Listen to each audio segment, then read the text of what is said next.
The night that changed everything started like any other long shift, with fire on metal and rain on the roof.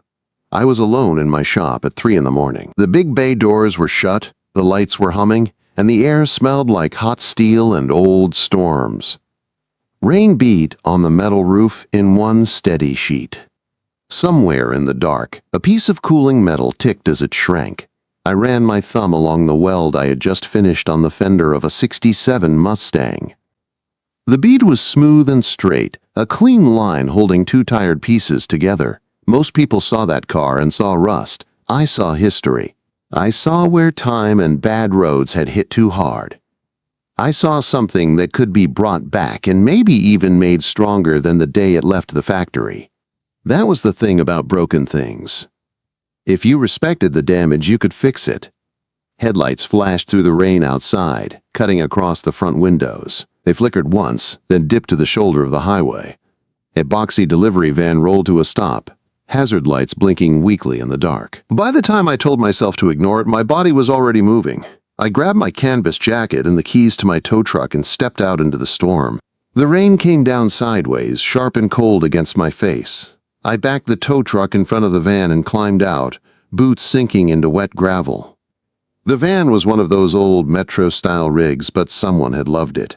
Deep, sage green paint, gold lettering on the side. Baker Logistics. The kind of paint you pay a real shop to do, not some cheap spray can job. Whoever owned it had cared about how it looked. The driver's door opened, and a woman climbed down. Her trench coat was soaked straight through, sticking to her legs. Dark auburn hair clung to her neck in heavy strands. She almost slipped, caught herself, then shut the door with a sharp, controlled motion. She did not wave her arms or call out a desperate, "Please help." She just turned and faced me like she was ready for bad news and worse choices. "I don't have cash for a tow," she called over the wind. No apology, no begging, just a fact. "And I'm not leaving the inventory in the back." "I didn't ask for cash," I said. My voice sounded rough after hours of silence. "I've got a shop half a mile up. We get you off the road before somebody plows into you. Your alternator is dead. And by the smell, your water pump locked up and snapped the belt. You're not going anywhere tonight." Her eyes narrowed like she was measuring me instead of the storm, grease-stained jacket, boots that had seen too many winters. A mechanic in the middle of the night, offering help without posting the price. "Keon," I said, holding out my hand and wiping the worst of the grime on my thigh. "I fix old metal. That's it." She paused just long enough to show she understood the risk. Then she took my hand. Her grip was cold but steady. "Eleanor," she said. "And if you scratch the bumper, I will bill you for the paint." A corner of my mouth lifted. Understood. I hooked up the winch cable and pulled the van into my bay. Under the bright fluorescent lights, the damage looked even worse. Steam leaked out around the grill. Water dripped off the frame onto the concrete. Eleanor stood by my workbench with her arms folded tight across her chest. Quick shivers ran through her, but she kept her back straight. She did not seem afraid of the tools or the lifts. She just watched. I popped the hood. It was a mess. A shiny alternator sat up front, bright silver. Too bright. The belt was burned and frayed. When I put my hand on the water pump pulley and tried to turn it, it did not move at all. Locked solid. "Who works on this?" I asked, tapping the alternator housing. "Bryson Moore," she said. The name came out like she was biting glass. "He manages my whole fleet. He serviced this van on Monday. Charged me $3,000 for a full overhaul." I knew the name. Everybody in our district did. Bryson was the guy who rolled up to meets in a loud blue drag car that looked like a bruise. All shiny parts that did not matter. Cheap work where it counted. He spent money on pretty clamps and paint, then underpaid his techs and delayed payroll like it was a hobby. I wiped a finger along the edge of the water pump. Black sludge came off on my glove. "He didn't overhaul anything," I said. "He spray-painted a junkyard alternator and stuck it in. That pump is original to the engine. It seized, burned through the belt, and cooked your block." Eleanor stopped shivering. Her whole posture went tight, like someone had pulled a strap across her ribs. She stepped closer, heels clicking on the concrete, and stared at the grease on my fingertip. "Are you sure?" she asked. I don't guess, I said. I grabbed a rag and scrubbed at the alternator casing until the silver paint flaked away. Underneath, pitted rust and old stamped numbers appeared. I prove it. She pulled her phone from her coat and started taking pictures. Click, click. Her hands were steady. There was control there, the kind that comes from having to hold it together for a long time. Can you fix it? She asked, eyes still on the metal. Tonight?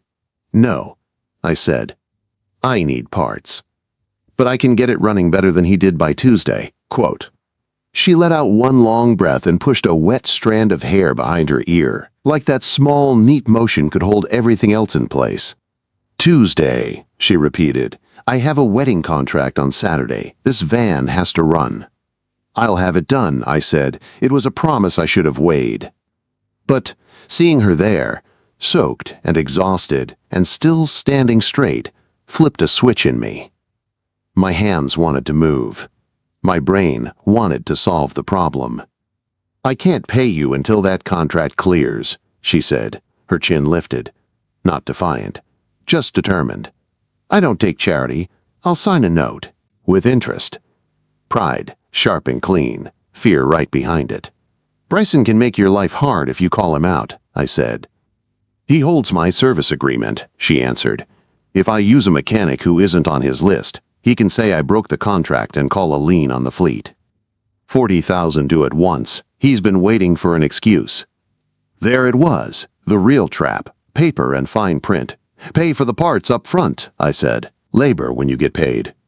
She met my eyes. I saw the calculation pass through her face. Risk, cost, options.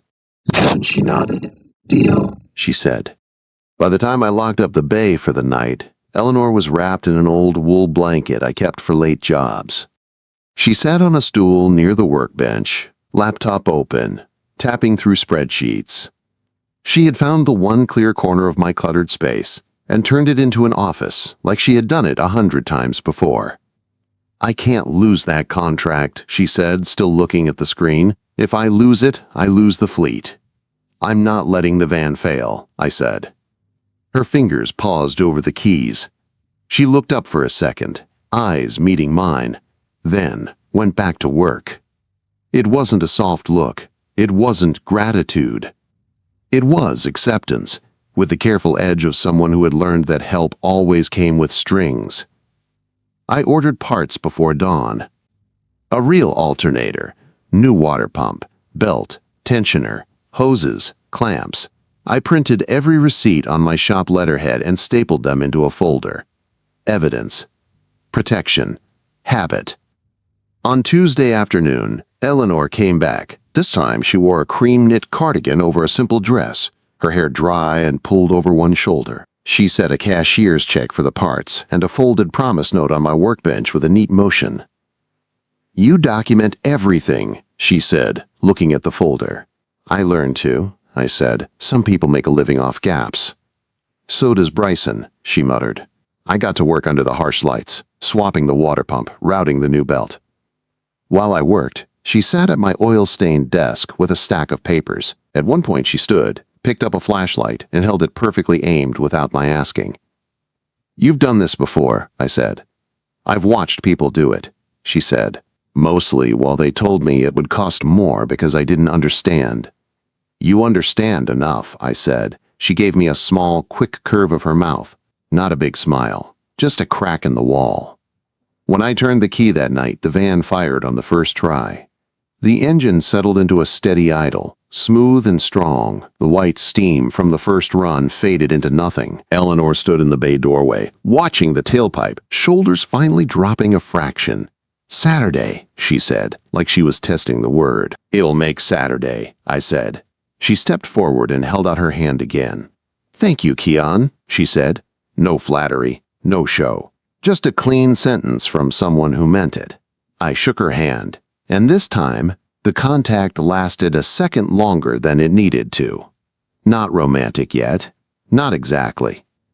Just two people who had seen enough damage to know when something real was starting to form. And I had no idea that fixing her van was only the first thing she would ask me to help her rebuild. By Wednesday, the rain finally broke. Morning light came through the shop windows in a pale strip. The streets outside still shined from last night's storm, but for the first time in weeks, the sky over Seattle was mostly clear. I was halfway through a brake job when my phone buzzed. It was a text from Eleanor. She sent nothing but an address and a short line. "Come by if you can." I wiped my hands, closed the bay, and drove out. Her place was a small white house at the edge of a quiet neighborhood. There was a short fence and a narrow driveway. What caught my eye first was the garden along the porch. Even in the cold, someone had fought to keep color there. Small flowers, dark soil, neat rows. Eleanor was crouched by the flower bed, pressing soil around a new plant. She wore patterned gardening gloves, shorts, and a simple tank top under her usual cardigan. Her hair was pulled over one shoulder, dry now, with a few pieces falling loose around her face. I stepped through the gate. The gravel shifted under my boots. "You found it," she said without looking up. "I followed directions," I said. She let out a short breath that was close to a laugh. Then she brushed dirt off her gloves and stood. Her gaze came up and met mine, steady and direct. "Bryson called this morning," she said. "He asked why my van wasn't at his shop." "What did you tell him?" I asked. "That I used a different mechanic," she said. Her jaw tightened. "He threatened the lien." Quote, I leaned my shoulder against the fence, keeping my hands loose at my sides. "And?" I asked. "I told him I have receipts and photos," she said, "and that if he pushes, I push back." She watched me like she was waiting for my judgment. I did not give any. Instead, she asked a question I did not see coming. "Do you like women who've been through life?" she said. The words were not soft, not a joke. They landed between us like a test. I looked at the dirt under her nails, the way her shoulders stayed straight, the garden she was keeping alive around a house she was clearly fighting to hold. "I like someone like you," I said. Eleanor swallowed once. She did not blush. She did not smile. She just nodded, like she was filing that answer away somewhere important. "Then you should see this," she said. Inside, her house smelled gently of cedar and dried herbs. A kettle hummed on the stove. The kitchen was small but clean. Everything had a place. She poured 2 mugs of tea, something herbal and sharp. No sugar. No asking what I preferred. She slid one mug toward me and pushed a dish towel across the counter. "Your hands," she said. "You'll leave oil on my paperwork." She was right. I wiped my palms until they were dry. Eleanor opened her laptop and turned the screen toward me. A spreadsheet filled the display, row after row of payments and dates. Vendor names. Service codes. Amounts that looked wrong for the jobs listed. "He billed me for brake lines last month," she said, tapping the screen. "Fuel filters. Full inspections. And none of these vans were down." "Service at night?" I asked. She nodded. "He said it kept us on schedule." Efficient, I thought. Or hiding.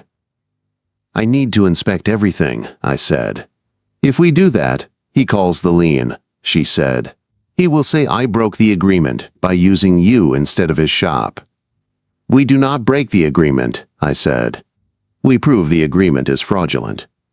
Her eyes narrowed a little, thinking. "How?" she asked. I took my card out of my wallet and set it on the counter. "You hire me as an independent inspector," I said. "A safety audit. You document that you are protecting your drivers and your clients. If he tries to punish that, he looks like he is punishing safety." She tapped her fingers on the counter in a steady rhythm. Fear was there, but so was fight. "I can do that," she said finally. That night, I did not go home. I did not like leaving her van alone and half-stripped in the bay. I rolled out the cot in my loft above the shop, listened to the building settle, and watched shadows from passing cars move across the ceiling. Down below, Eleanor's van sat on stands, each part tagged and labeled. Honest metal. No fresh paint to hide the age. In the morning, Eleanor came through the bay door in black jeans, boots, and that same cardigan, folded over one arm. She carried a clipboard. "I printed an audit letter," she said, holding it up. "Official request for a safety inspection, signed and dated." "Good," I said. We start with the vans that keep your contracts alive. The next 2 days were not a blur. They were slow and exact. I slid under chassis after chassis, flashlight between my teeth. I traced brake lines and fuel lines with my fingers. I checked filters, pads, hoses. I called out part numbers, and Eleanor wrote them down in neat block letters on her clipboard. Rear brake pads, 3 millimeters, I said from under one van. Eleanor sat on a stool beside me, pen ready. Invoice says new pads last month, she said.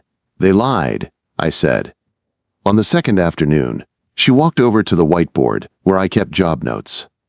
She studied my messy list for a second, then picked up a marker and rewrote it in clean lines.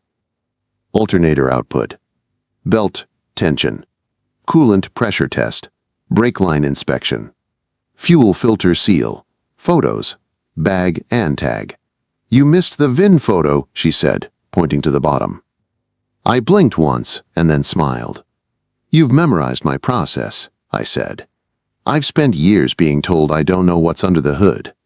She said. I decided that was over. Something shifted in my chest. Respect, clear and solid. Good, I said. Then you understand why we are about to drag him into the light. That Thursday night, we finally stopped moving around 11:17 p.m. The shop was quiet again, engines ticking as they cooled. Outside, the street was wet and dark. The city hummed in the distance. We sat on the tailgate of my tow truck, sharing cheap takeout from a white container. Steam rose into the cold air. Eleanor had a folder open on her lap, holding the corners down with her hand so the breeze would not flip the pages. My biggest client is the city, she said. If I fail this quarter, they terminate. If they terminate, the bank calls my loan. If the bank calls it, Bryson buys my fleet for pennies. Her voice stayed steady, but her fingers pressed hard enough into the paper to leave small marks. I wiped the grease from my hands, more carefully this time. When I was sure my palms were clean, I leaned closer and pointed to a line on the contract. He is draining you, I said, but he is also leaving a trail. Eleanor's eyes flicked to my hands, then to my face. People always tell me to rest, she said in a low voice. No one tells me how. We rest when it is safe, I said. She did not argue. She took a bite of food, chewed slowly, then exhaled. I hate that you are right, she said. I know, I answered. We finished dinner in a quiet that was not empty. It was the kind of silence that comes when both people are too tired to pretend. When she stood, she stacked her contracts with careful hands, then held the folder out to me. Can you keep this in your office, she asked. If Bryson shows up at mine, I do not want him touching any of this. I lock it, I said. Nobody gets to it unless you say so. She nodded and pulled her cardigan tighter around herself. Thank you, she said. Not soft, not shy, just honest. That was the night I realized this was no longer just about a broken van or a bad mechanic. We were building something else in that shop, piece by piece. Trust, maybe. Whatever it was, it felt a lot like checking a frame for cracks and finding solid metal underneath. The next week did not feel like a week. It felt like one long inspection broken into small pieces. Eleanor made the audit official. She had her lawyer draft the paperwork so tight there were no gaps for Bryson to slide through. The letter was on her company letterhead. It used all the right words. Safety, compliance, duty of care. She was not just fighting for herself. She was fighting for every driver who put their hands on one of those steering wheels. I brought in help. Joe, my old mentor, showed up on Monday. He was in his late 50s, with a limp and hands that looked like old leather, but he still moved like he could outwork any kid in the bay. Fleet work again, he said, looking at the line of vans in my lot. You know how to pick a quiet life, Keon. I tried quiet, I said. It did not take. He laughed once, then got to work. Eleanor's routine slipped into my shop like it had always belonged there. She came every afternoon with a thermos of her herbal tea and a paper bag of food she claimed was extra. She hung her cardigan on a hook near my jacket like she was claiming a spot on the wall. She did not hover. She worked. Sometimes she sat at my desk making calls to the city or the bank. voice firm and clear. Sometimes she walked the line of vans, checking license plates and contract numbers. A few times she crouched beside me on the floor, holding a flashlight while I traced lines. On Friday, we got our first clean break. A van came in with a rough idle. The driver said it felt off when he braked at lights. Nothing big yet, but it was there. I popped the hood, followed the fuel line with my fingers, and then stopped. There, tucked into the system, was a bright, hard spot of color. A clamp that did not belong on a work van. It was anodized blue, the kind of shiny part you see on show cars, not commercial rigs. I loosened it and held it up in the shop light. "Eleanor," I called. She was at my desk, reading through a contract with her pen between her teeth. She set it down and walked over, heels tapping on the concrete. "Do you see it?" I asked. She leaned in close. Her shoulder brushed my arm, her eyes locked on the metal.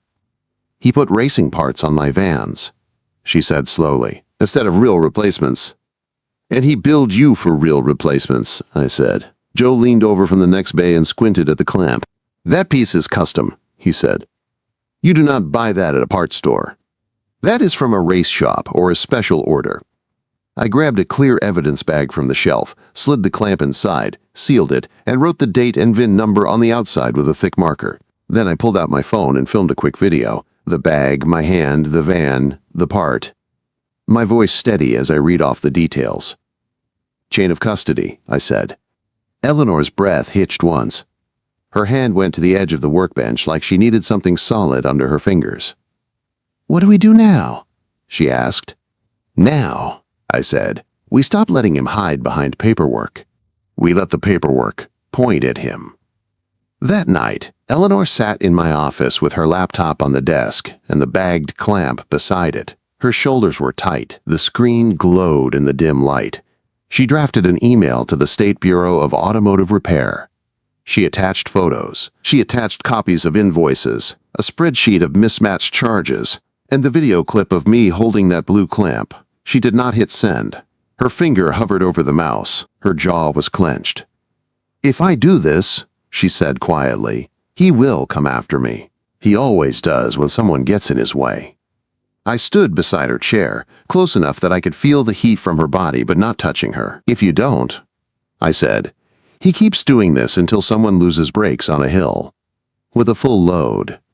Maybe a driver, maybe a family in another car. You know that." She closed her eyes for a second. When she opened them, they were bright but steady. "I am so tired of being scared," she said. "You are not scared," I said. "You are careful. There is a difference." Then she clicked send. For a long moment she just stared at the screen. Her shoulders sagged a little, not in defeat, but like someone had finally put down a heavy box. "I feel sick," she said. "That is normal," I said. "We keep moving anyway." The Bureau answered faster than I expected. 2 days later, an agent called and asked for all physical evidence and offered an inspection date. Eleanor listened with the phone pressed tight to her ear, nodded, and wrote down everything. "I will bring the clamp myself," she said. "And the alternator housing, and the brake pads." After she hung up, she leaned back in the chair and let out a long breath. "Okay," she murmured. "Okay." On the day of the appointment, she drove her cleanest van to the Bureau office. I followed in my truck with a box of parts. The clerk behind the counter took our statements, signed a form, and logged every piece into their system. Paper, ink, boxes, labels. It seemed simple, but I knew how much weight lived inside those little steps. 2 days after that, Bryson walked into my shop. He did not knock. The bay doors were open for air, and he just strolled in like he owned the concrete. His truck was spotless, his hair perfect. He wore a jacket with his shop name on it, and a bright blue drag car stitched across the back. Eleanor was in the main bay, clipboard in hand, checking a tire tread depth while Joe finished a rotation. When she looked up and saw Bryson, she did not back away. She stepped forward. "Keon is an authorized inspector," she said before he could open his mouth. "This is a safety audit for my fleet." Bryson smiled, but there was no charm in it. Eleanor, he said, stretching her name out. You hiring strangers now? I wiped my hands slow, set my wrench down and walked over. My pulse was steady. I had faced worse things than a man with a fake smile. Not a stranger, I said. I am the one who found your spray-painted alternator. His eyes snapped to mine. The smile thinned. You do not know what you are talking about, he said. I walked over to a shelf, picked up the old alternator housing we had saved. Silver paint scraped away to show the rust and pitting. I set it on the workbench with a heavy thud. $3,000, I said, for this. Eleanor held out a folder. Her hand did not shake. I have receipts, she said, photos, part numbers, and the bureau has a component you used on my vans. For a moment, Bryson's gaze slid to the folder, then to the alternator, then back to her face. I saw the flicker, not guilt. Not yet. Just realization that his game was not as quiet as he thought. You do not want to do this, he said, dropping his voice as he stepped closer to her. I can call that lane and take your fleet. You know I can. Eleanor lifted her chin. Her shoulders were square. If you try, she said, my attorney files for an order based on retaliation against a safety audit. You can explain to a judge why you are punishing me for following the law. His smile cracked for real this time. He turned his attention back to me. You think you are a hero, he said. I did not raise my voice. I did not move fast. I just stepped between him and Eleanor, like I was filling the space I was always meant to stand in. I think you are a risk, I said. And I fix risks. His nostrils flared. For a second I thought he might swing. Then he backed up with his hands raised just enough to show he was calm. Quote, This is not over, he said. He turned and walked out, shoulders tight, jaw clenched. The shop was quiet after he left. All I could hear was the tick of a cooling engine and Joe muttering under his breath in the next bay. Eleanor did not move. She was staring at the empty space where Bryson had been standing. Her fingers were clenched around her clipboard so hard her knuckles were white. You stood in front of me, she said at last, her voice low. That is what I do, I said. Her eyes lifted to mine. Why? She asked. I could have given a long speech. I did not. Because you showed up in a storm and did not ask for pity, I said. Because he is wrong, and because I do not like people who hunt for excuses to hurt others. Something in her face softened, only for a second, but I saw it. I am going to win, she said. I know, I said. I believed it. I just did not know yet what it was going to cost her, or what it would cost us before it was over. The sabotage came 2 nights after Bryson walked out of my shop. Eleanor left just before midnight in one of her vans. I watched the taillights fade past the bay doors and went upstairs to shut down the loft. I had one boot off when my phone rang. Her name lit up the screen. Keon, she said when I answered. Her voice was tight and flat at the same time. The brakes. Cold went straight through my chest. Where are you? I asked. 2 blocks from your shop, she said. I got it stopped. Barely. I'm coming, I said. I did not bother with my other boot. I jammed it on, half-tied, grabbed my keys, and ran. Her van sat half up on the curb, hazard lights blinking in the wet dark. Rain fell in a hard sheet again, bouncing off the hood and the street. Eleanor was standing by the front bumper without a coat, hair sticking to her cheeks, both hands braced on the metal like she was holding the van in place by will. I slid under the chassis with my flashlight. It did not take long to see it. The rear brake line had been cut. Clean. Not worn, not rust. A cut as sharp as a knife. Eleanor crouched beside me, water soaking into her sleeves. She did not gasp. She did not cry. She just stared. He did this, she said. He ordered it, I said. Someone did the hands-on work. I slid out and stood, rain running down my neck. My voice stayed calm because hers could not shake right now. You are not driving anything tonight, I said. You are coming back to the shop. You are coming to the loft. She opened her mouth like she wanted to argue. Then her eyes drifted back to the cut line, and I saw the fight in her shoulders go from tight to something else.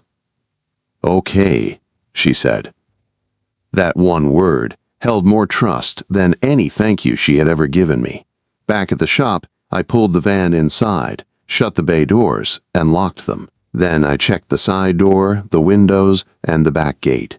Old habits from another life came back strong. Eleanor stood in the loft doorway, arms wrapped around herself, cardigan wet and clinging. "You can take the cot," I said. "I will stay up and work." She shook her head. "I can't be alone," she said. "No drama, just truth. Not after that, not tonight." I nodded once. "Then you take the bed," I said. "I'll sleep up here in the chair." Quote. She looked at the small ladder to the loft, then back at me. "Together," she said. It was not a demand. It was a question from someone who had run out of safe rooms. I held her gaze. "Together," I said. We climbed into the loft. The space was small, barely more than a low ceiling, a mattress, and a lamp. It smelled like old wood and a little like engine oil that never quite washed out. Eleanor slid under the blanket and lay on her side, stiff as a board. I lay next to her, on my back, hands folded over my chest, leaving space between us. She took a few short breaths. Then she shifted, turned toward me. Her forehead found my chest like a magnet. Her arms wrapped around my waist with more strength than I expected. I wrapped one arm around her back, firm and steady, and placed my other hand on her shoulder. "You're okay," I said. "You're here. We caught it." Her fingers tightened in my shirt. After a moment, she tipped her face up. Her eyes searched mine in the dim light. "Kihan," she whispered. I did not rush. I did not lean down first. I waited. She lifted herself on one elbow and closed the distance on her own. The kiss was slow and sure. Not wild, not frantic. It tasted like rain and fear and relief, and something softer that had been waiting between us since that first night in the storm. Her hand slid to the back of my neck, fingers curling there, a clear signal that this was what she wanted. I held her waist, kept the pressure gentle, let her set the pace. For a few breaths, the world narrowed to the sound of rain on the roof and the steady beat of her heart under my hand. When we parted, she stayed close, forehead resting against my jaw. "I'm so tired of doing everything alone," she said. "You're not alone anymore," I said. "Not in this." She relaxed against me, just a little. We fell asleep like that, in a cramped loft over a shop full of broken machines. In the morning, there was no time to be soft. I rebuilt every brake line on that van with Joe's help. We photographed each cut with a ruler beside it. We bagged the cut sections, labeled them, and added them to the evidence box. Eleanor sat at my desk in her cardigan with a mug of tea in both hands, watching every step. "We need security," she said. "We need proof that holds up," I said. "And we need cameras." That night, I climbed a ladder in the rain and mounted cameras under the eaves. My gloves were slick. The drill slipped once and bit the padding by my thumb. I hissed and shook out my hand. Eleanor stood below me, holding an umbrella over my head so the rain would not drown the tools. She did not complain. She did not tell me to come down. She just kept the umbrella steady and watched the angle of the cameras like she was learning a new map. "Point it a little lower," she said once, "so it catches license plates." I looked down at her, then back at the mount and adjusted it. "You're right," I said. She gave a small nod. "I'm learning." When I dropped to the ground, soaked and tired, she shifted the umbrella so it covered both of us. "I'm sorry," she said, "that you got pulled into this." "I chose it," I said. "I knew what kind of fight it was." Her lips pressed together. Then she nodded. "Then I'm choosing it too," she said, "with you." Days turned into a pattern: inspections, evidence logs, calls with lawyers in the bureau. We both went home sometimes, but the shop became the center of the storm. The bureau matched the Blue Clamp's serial number to a racing account tied to Bryson's name. It was his signature, hidden in plain sight. A few days later, the agent called. "We have enough for a warrant," he said. "We'll move on his shop with police support." Eleanor stood beside me while I held the phone. When I hung up, she looked at the clamp bag on my shelf like it was a relic. "It's over?" she asked. "Not yet," I said, "but it's closing on him, not on you." The police searched Bryson's shop that week. They found more anodized parts tied to fleet vans. They found fake invoices and cut tools that matched the damage on Eleanor's lines. Bryson was arrested for fraud and tampering. The wind did not feel like fireworks. It felt like the first clear breath after you have been underwater too long. The real victory came the morning Eleanor's fleet rolled out again. It was a clear December day. Cold, but bright. The lot in front of my shop was full of white vans with Baker Logistics on the side, engines idling smooth. Drivers leaned on fenders, laughing, not watching the road for a breakdown. The oldest van, the sage green Metro, sat in front of the bay, paint shining in the winter sun. Baker won, the one her father had started with. Eleanor stood near the front bumper talking to a city rep, a senator, and one of her bigger clients. She wore a navy suit and low heels. Her cardigan was draped over her arm instead of around her shoulders. Her hair was pinned up, a few soft pieces loose by design. I stayed in the shadow of the bay door, wiping my hands on a rag. I did not want to break the scene. It was her moment. She looked over once and saw me. Then she stopped mid-sentence. "Excuse me," she told the group, and walked away from them toward me without rushing. Every eye in the lot followed her. She stopped right in front of me. "What are you doing over here?" she asked. "Just checking the idol," I said. "You have big people to impress." Quote. "I do," she said. Her eyes did not leave mine, starting with you. She reached into her briefcase and took out a thick document. She held it up with both hands. "Partnership agreement," she said. 50-50. You run fleet maintenance and the restoration side. I run logistics. We buy the building together. We own the trucks together." I looked at the papers, then at her. "You don't have to do this," I said quietly. "You already cleared your name. You could walk away clean." "Yes," she said. Her voice was just loud enough for the nearby clients to hear. "I could, but I am not going back to doing this alone." She stepped a little closer and lowered her voice for me only. "You are the man who stood between me and someone who tried to break me," she said. "You fixed what mattered, not just the metal. I want to build the next part with you." She signed the agreement right there on the hood of Baker 1. Strong, clear strokes. Then she handed me the pen. I did not rush. I let the weight of it settle. Then I signed next to her. Eleanor smiled, small and real. Then her face softened in a way I had only seen late at night in the loft. "I asked you something in my garden," she said. "Do you remember?" "I do," I said. "You asked if I like women who've been through life." "And you said you like someone like me," she said. I took a slow breath, then stepped in just enough that she could stop me if she wanted. She did not move away. Her hand lifted and caught my jacket lightly at the front. A clear sign. Her choice. In daylight. In front of anyone who cared to see. I kissed her. Respectful. Certain. No hiding. No storm covering us. She kissed me back with the same calm kind of sure. Behind us, the senator politely pretended to check his watch. A driver grinned into his sleeve. The world kept going. Eleanor pulled back first, but only a little. "Come inside," she said. "We have work to do." "Yes," I said. A quiet, deep satisfaction settled in my chest, like a bolt tightened a speck. Some people look at something old and worn and see a reason to throw it away. I have learned to look closer. Frames can be reinforced, lines can be replaced, engines can find their rhythm again. If something still has a heartbeat, it is worth restoring. Sometimes that includes a van. Sometimes it includes a woman who has been through life.